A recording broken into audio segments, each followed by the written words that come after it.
What if a trade war could do more than just raise prices? What if it could redraw the map of global power?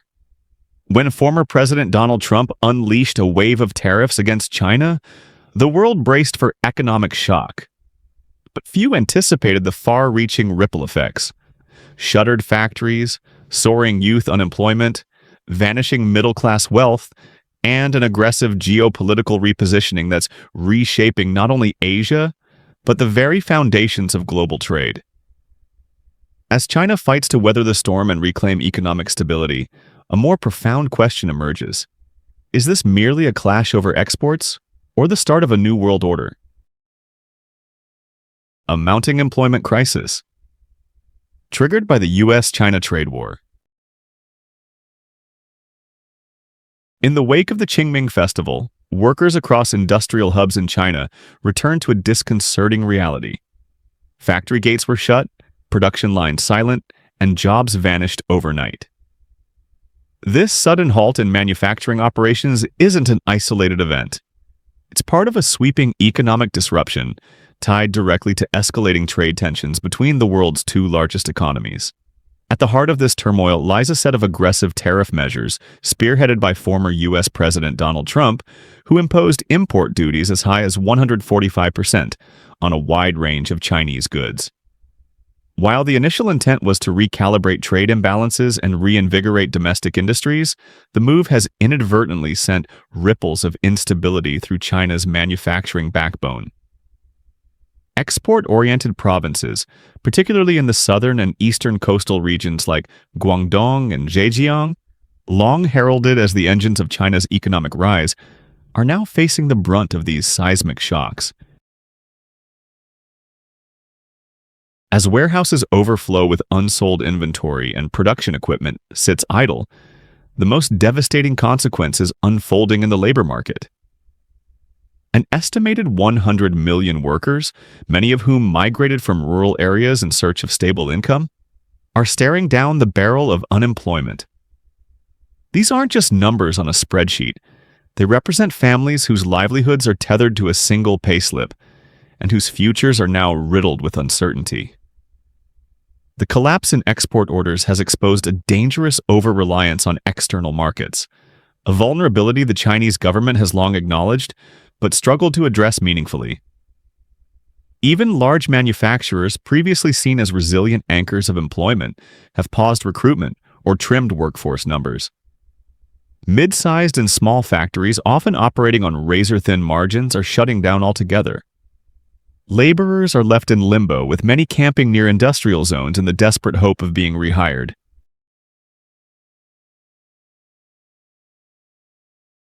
This isn't the first time trade friction has disrupted global labor markets.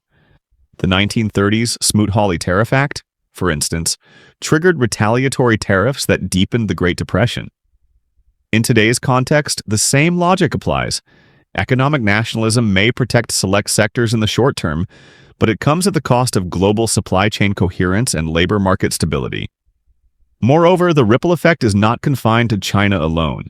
The contraction in Chinese exports has reverberated through neighboring economies that rely on integrated manufacturing ecosystems, from Vietnam to Malaysia. Yet within China, the social cost is especially stark. The closure of factories in regions like Dongguan and Ningbo means not only mass layoffs, but a collapse of informal economies that typically grow around industrial activity, street vendors, transport services, and local businesses that cater to factory workers.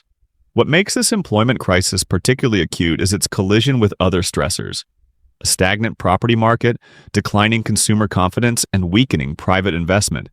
These overlapping pressures have created a situation where simply shifting workers to other sectors isn't feasible in the short term. While tariffs are presented as levers of economic policy, they've become instruments of disruption, striking at the core of China's labor-intensive export machine. The human cost, measured not just in jobs lost, but in hopes deferred, is rapidly becoming one of the defining features of this prolonged trade confrontation.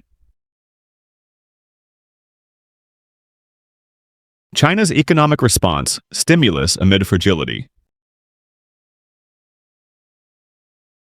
In an effort to counterbalance the intensifying pressure from the United States' sweeping trade tariffs, Beijing retaliated by sharply increasing import duties on American goods, raising some rates to as high as 125%.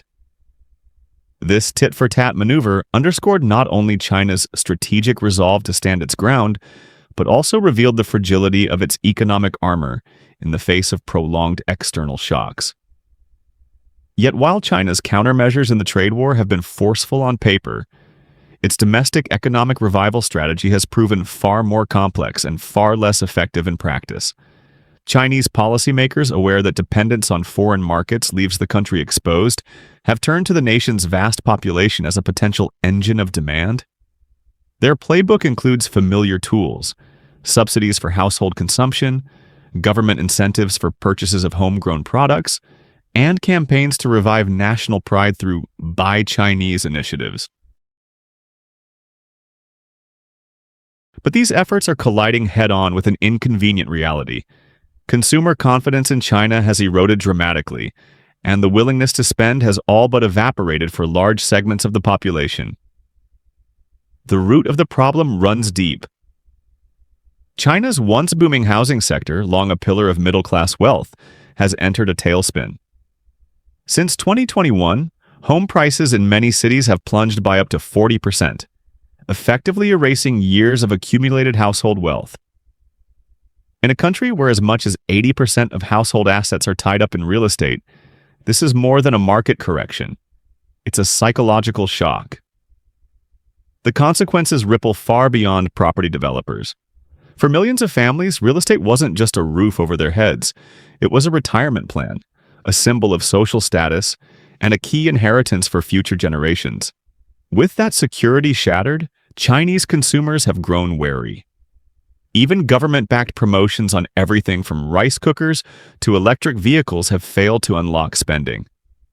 The instinct to save, not spend, now dominates the mindset of the middle class, especially as uncertainties loom in other areas like healthcare, education, and pensions. Adding to the tension is China's limited investment landscape. The domestic stock market is often seen as volatile and speculative, while bond markets remain dominated by large institutions with few channels for retail participation.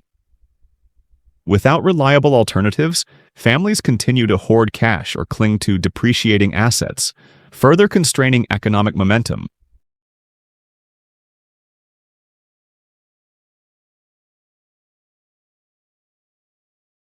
Despite high-profile announcements and ambitious targets, the government's efforts to stimulate consumption are falling short. Not due to lack of planning, but because of a growing disconnect between policy narratives and public sentiment. Even as officials emphasize resilience and recovery, average citizens are responding with caution, restraint, and skepticism. This tug-of-war between government optimism and household pessimism is emblematic of a deeper issue. China is navigating not just a cyclical downturn, but a structural shift in how its economy functions. Replacing the build and export model with a sustainable consumption-driven growth engine will require more than subsidies. It demands a rebuilding of trust, a redefinition of wealth, and a long-term rebalancing of risk across public and private sectors. China's response to economic headwinds reveals a nation caught between old levers and new realities. While the trade war might have sparked the downturn, it is the crisis in confidence, from falling home values to diminished financial security, that now stands as the greatest barrier to recovery.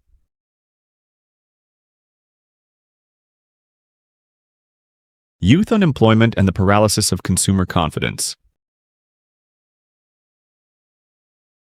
One of the most troubling indicators of China's deepening economic malaise is the surge in youth unemployment, which hit an alarming 21% in June 2023. A record high that reverberated through society. Rather than address the issue transparently, Chinese authorities opted for silence. Shortly after the numbers were released, the government suspended public reporting of youth jobless data, a move widely interpreted as a tacit admission of its intractability. The fallout from this silent crisis is playing out most visibly on Chinese social media platforms such as Douyin, TikTok's domestic version, Weibo, and Zhihu. There, job seekers, especially those aged 35 and older, share mounting frustrations. Many recount repeated rejections, a shrinking pool of openings, and the growing sense that entire swaths of the labor force are being left behind. In a workforce that once prized experience, age is now becoming a liability as companies increasingly favor younger, cheaper, and more tech-adaptable employees. Adding fuel to the fire, even traditionally inclusive employers have tightened their criteria. Factories and service sector companies that once readily hired older workers are now turning them away in favor of applicants under 30 or 35. It's not just a case of age discrimination, it reflects a deeper anxiety among employers about the future. With exports slowing, consumer spending subdued, and real estate in freefall, companies are reluctant to commit to long-term hiring without a clear path forward. In response, Beijing has laid out a target to generate over 12 million new urban jobs by the end of 2025, an ambitious figure that signals both urgency and optimism. However, this target stands in stark contrast to employer behavior on the ground, where hiring remains conservative and selective. Surveys of business sentiment show a recurring pattern. Without stronger signs of sustained economic recovery, firms are reluctant to expand payrolls or make major investments in human capital. This hesitation isn't unfounded. China's job market is caught in a precarious loop. Weak hiring leads to falling incomes, which in turn suppresses consumer demand, reinforcing business caution. The result is a vicious cycle in which neither the supply side nor the demand side of the economy feels confident enough to act decisively. This dynamic is further complicated by a structural mismatch in the labor market. University graduates, now numbering over 11 million per year, are pouring into a system that cannot absorb them at the same rate. Many end up overqualified for available roles or pushed into gig work, which offers little security or career development. Meanwhile, the kinds of vocational or technical skills needed in manufacturing and infrastructure often go unmet, creating paradoxes of both oversupply and scarcity.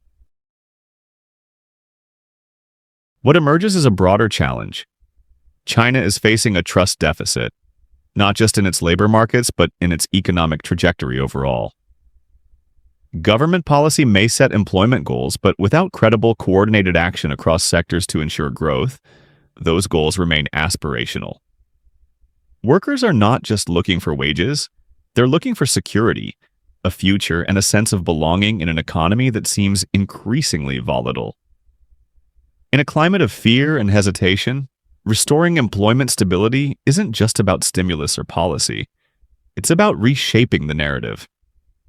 Until businesses feel confident enough to invest in people again, and until workers believe that growth will be shared and sustainable, the cycle of weak employment and fragile consumption is unlikely to break. Flickers of optimism in an otherwise murky outlook. Amid the persistent shadows hanging over China's post-pandemic recovery, a handful of modest yet meaningful economic signals have emerged, offering cautious hope that the tide might be starting to turn. Though far from a decisive turnaround, these green shoots suggest that parts of the economy may be regaining momentum, albeit unevenly and tentatively. One of the more notable indicators comes from China's construction and heavy equipment sector, often viewed as a bellwether for infrastructure investment and government stimulus. In March, sales of excavators surged by 29% year-over-year, marking the fastest growth rate since 2021. This uptick is not merely a statistical anomaly. It reflects Beijing's renewed commitment to accelerating large-scale infrastructure projects in an effort to stabilize both employment and industrial demand. The construction push is also evident in a rebound in housing-related spending, despite the broader real estate market remaining fragile. Data from regional governments and real estate platforms show a modest rise in home renovation and appliance purchases, suggesting that while buyers are still cautious about property investment, they are beginning to engage in smaller home-centric expenditures, a trend often interpreted as a precursor to greater consumer confidence. Meanwhile, signs of vitality are also emerging from China's tech and innovation ecosystem. A standout example is DeepSeek, a domestic AI startup that recently made headlines with a significant breakthrough in natural language processing and generative modeling. The success of DeepSeek has stirred comparisons to early-stage OpenAI, and its momentum is being hailed by state media as a symbol of homegrown resilience in the face of Western tech restrictions.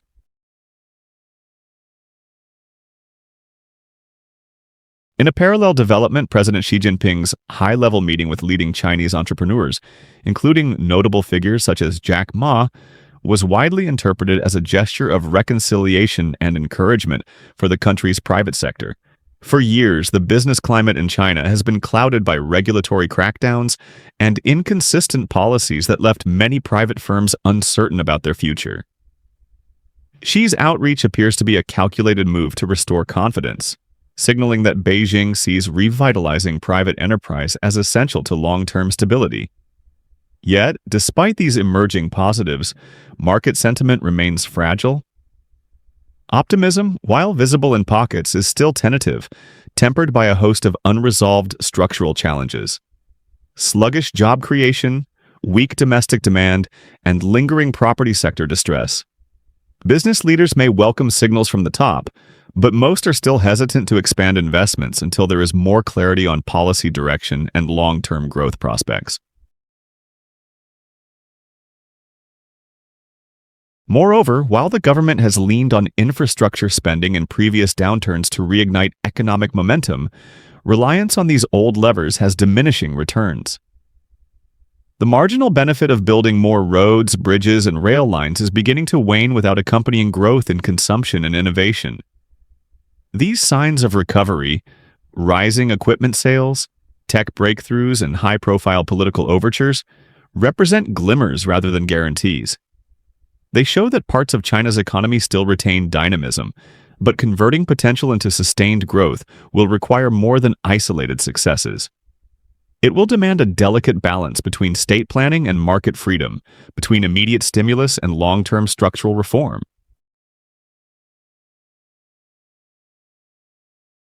The ripple effects of Trump-era tariffs on the U.S. and global economy. When former President Donald Trump launched his trade war against China, the aim was to level the playing field and reduce America's trade deficit. But several years into this ongoing economic confrontation, the global landscape it helped shape has proven far more complex, and in some ways, counterproductive for both sides. In 2018, the United States was still China's single largest export destination, accounting for nearly 20% of all Chinese exports. By 2023, that figure had declined to just 12.8%, a sharp contraction that reflects both deliberate diversification by Beijing and the chilling effect of successive tariff rounds. However, despite the decline, the economic interdependence between the two nations remains deeply entrenched. American retailers, tech manufacturers, and industrial firms still rely heavily on Chinese goods or components assembled in third-party countries using Chinese inputs. Yet China's retaliatory power doesn't rest solely in consumer goods. It's grounded in its dominance of critical supply chains, particularly rare earth elements. These 17 minerals, essential to everything from electric vehicles and wind turbines to missile guidance systems and fighter jets, are overwhelmingly processed in China. As of the most recent data, Beijing controls nearly 90% of global rare earth refining capacity and supplies over 70% of U.S. rare earth imports. In times of geopolitical friction, this control functions not just as leverage, but as a strategic chokehold over sectors deemed vital to national security and technological competitiveness.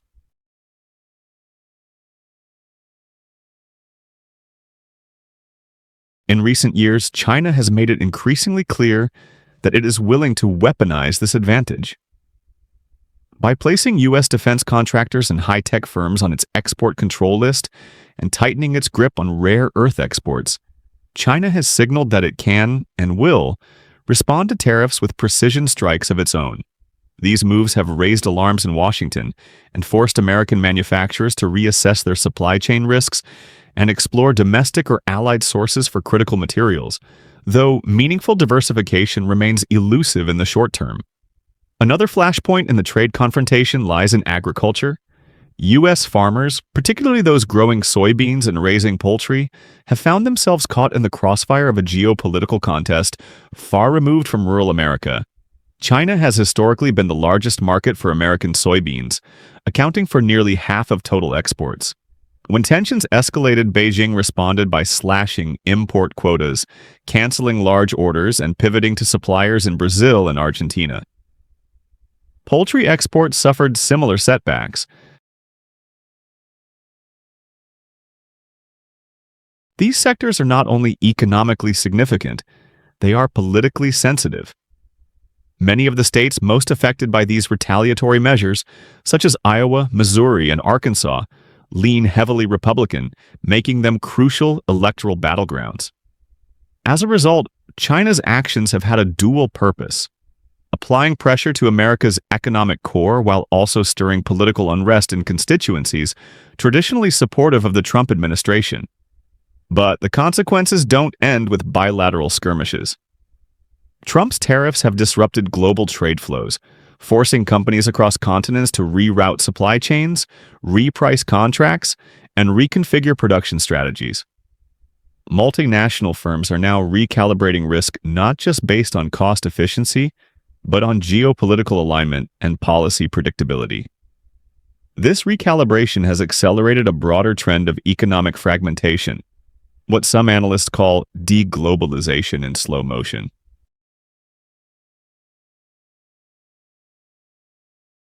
Ironically, some of the same vulnerabilities the tariffs sought to fix, such as over-reliance on China, have instead become more deeply embedded through secondary channels. While direct imports from China to the U.S. have declined, goods routed through intermediary countries like Vietnam, Thailand, and Mexico often still originate from Chinese-owned factories or use Chinese raw materials, merely adding an extra layer of complexity. Trump's tariff campaign was designed to reset the global economic balance, but its aftershocks are still playing out in unpredictable ways. For China, it was a wake-up call to accelerate self-reliance, industrial upgrading, and strategic stockpiling. For the United States, it revealed both the limits of unilateral economic pressure and the hidden costs of interdependence. And for the global economy, it marked the beginning of a more fractured, multipolar trade order, where leverage, resilience, and geopolitical alignment are now as important as price and productivity. Broader geopolitical repercussions, shifting alliances, and a changing financial order. The Trump administration's aggressive tariff strategy not only strained bilateral trade with China, but also sparked a broader realignment in global geopolitical and economic alliances. Far from being cornered, Beijing seized the moment to reposition itself as a central player in shaping a new regional order.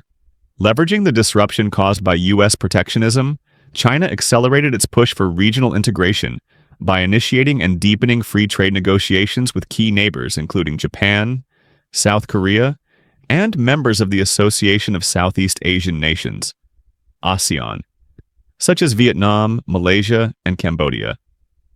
These moves not only diversified China's economic partnerships, but also strengthened its influence in a region historically balanced between U.S. and Chinese spheres of power.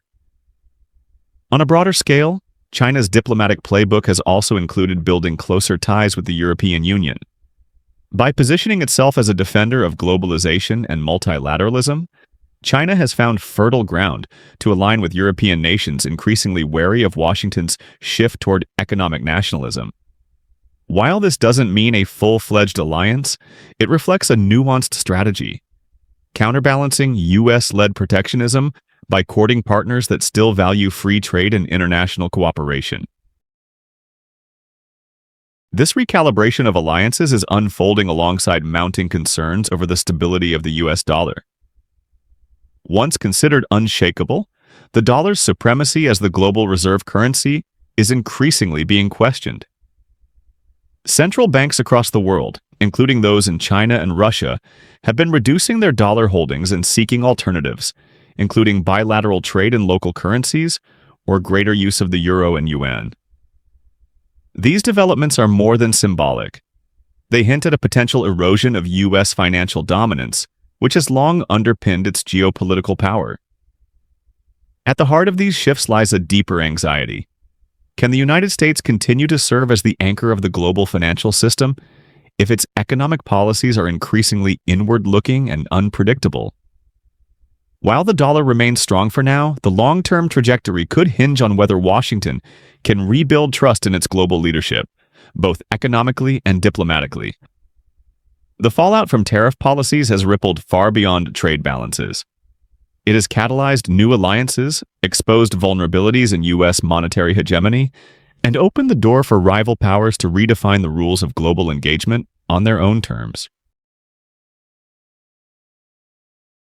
This isn't just a trade war, it's a test of resilience, strategy, and vision in a world where economic power shapes political destiny. As China recalibrates its role and the U.S. redefines its leverage, what we're witnessing may be less about tariffs and more about transformation. But the real question lingers. In this shifting global landscape, who will adapt and who will be left behind? What do you think? Is this conflict a turning point or just the beginning?